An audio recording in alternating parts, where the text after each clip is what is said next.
Tonight, frustration is growing over what could have been done to prevent the deadliest wildfire in the U.S. in more than a century.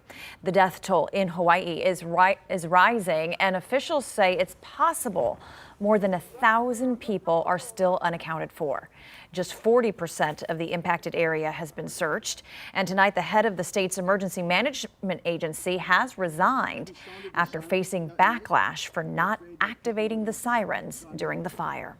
Meanwhile, a San Antonio chef at a popular Pearl restaurant is doing everything he can to send help to Hawaii.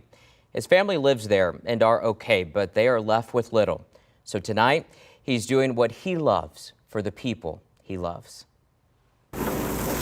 Buza is cooking up something special. He's a chef at Best Quality Daughter at the Pearl. Nobody gets left behind. Buza helping raise funds for Hawaii. We're here for everybody on Maui, and that's the aloha spirit living through all of us right now. Buza has family there. His dad and stepmom live in Lahaina, a town reduced to ashes. Hey, walking up to our house.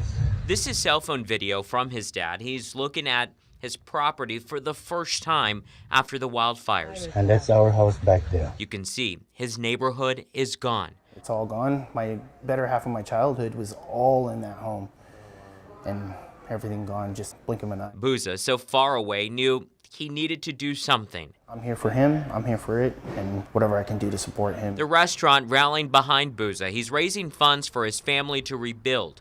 Right now, Best Quality Daughter has a special on 2 dishes. 100% of the proceeds going to support Buza and his family.